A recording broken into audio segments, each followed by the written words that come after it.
पंचदशः पाठः 15वां पाठ गीता वचन अमृतानि गीता वचन रूपी अमृत।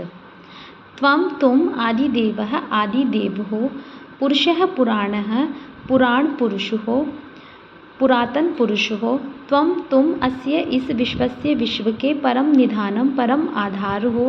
वेत्तासि तुम जानने वाले हो, च और वेद्यम जानने योग्य हो, च और परम धाम हो।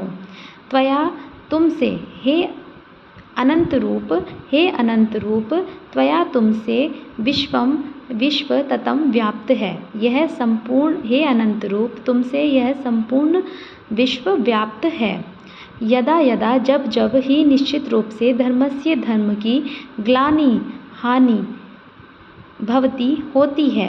भारत किसको संबोधित किया है? अर्जुन को। भारत हे अर्जुन, यदा यदा जब धर्म की हानि होती है, ग्लानि होती है, तदा और क्या होता है? अभ्युत्थानम अधर्मस्य, अधर्म की वृद्धि होती है। अभ्युत्थान वृद्धि, जब अधर्म बढ़ता है, तदा तब आत्मानम अपने आप को सृजामि रचता हूँ अहम मैं।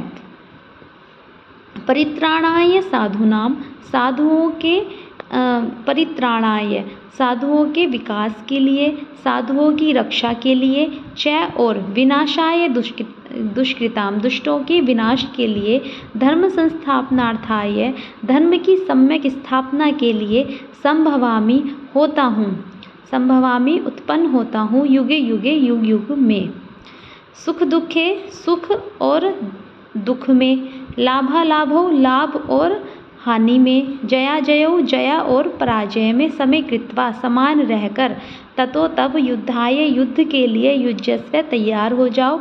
न नहीं एवं इस प्रकार पापम, पाप को अवाप्स्यसि प्राप्त होगे। इस प्रकार तुम पाप को प्राप्त नहीं होगे। हे अर्जुन, सुख दुख, लाभ हानि और हार जीत को समान मानकर युद्ध के लिए तैयार हो जाओ। इस प्रकार तुम पाप को प्राप्त नहीं होंगे, अर्थात पापी नहीं होगे। वांसांसि जीर्णानि यथा विहाय, यथा जिस प्रकार जीर्णानि जीर्ण शीर्ण वांसांसि वस्त्रों को विहाय छोड़कर, नवानि नई गृह्णाति ग्रहण करता है, नर मनुष्य अप्राणी दूसरे।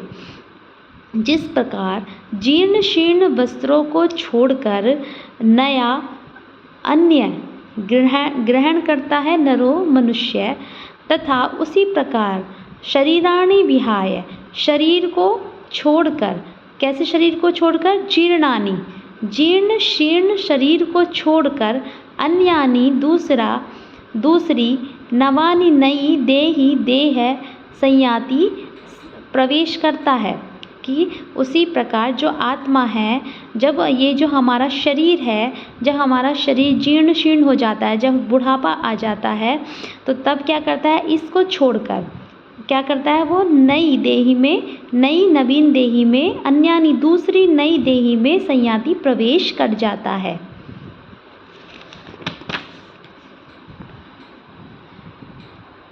न नहीं एनम, इसको अब बता रहे हैं आत्मा के बारे में। हे अर्जुन, न नहीं एनम, इस आत्मा को छिंदंती काट सकते हैं शस्त्राणि शस्त्र।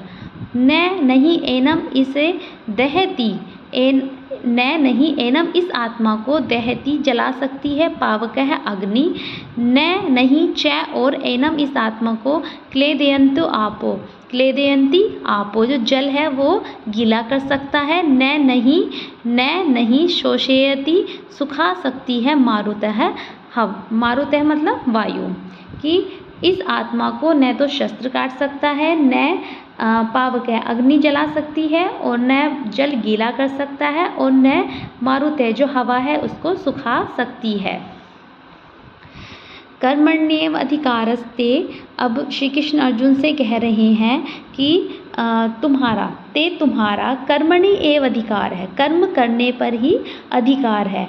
माँ फलेषु कदाचन, कभी भी माँ फलेषु, उसके फलों पर नहीं, उसके फलों पर माँ नहीं है तुम्हारा अधिकार। ते तुम्हारा कर्मणि अधिकार है, कर्म करने पर ही अधिकार है। माँ फलेषु कदाचन है, कभी उसके फलों पर नहीं, कर्म के फल पर तुम्हारा अधिकार माँ नहीं है। माँ कर्म फल हेतु भू माते संगो अस्तु अकर्मणि, माँ कर्म फल हेतु भू, और अतः इसलिए तुम क्या करो, तुम जो कर्म के जो फल हैं, उसके जो कारण हैं, उनको तुम उनकी चिंता तुम मत करो, कि तुम कर्मों के फलों की चिंता मत करो। और संगोस्तु अकर्मणि, और ते तुम्हारा संगो अस्तु, जो अकर्म में, अस्तु हो, संगो अलगाव, अर्थात ना तुम्हारा जो अकर्म है उसमें माँ नहीं हो, संगो मतलब तुम्हारा लगाव नहीं हो, कि और ना ही तुम्हारा ते तुम्हारा अकर्मणि अकर्म में अस्तु हो संगो लगाव, कि तुम्हारा अकर्म के साथ कोई संग ना हो, अर्थात कर्म के साथ ही तुम्हारा संग हो। धन्यवाद।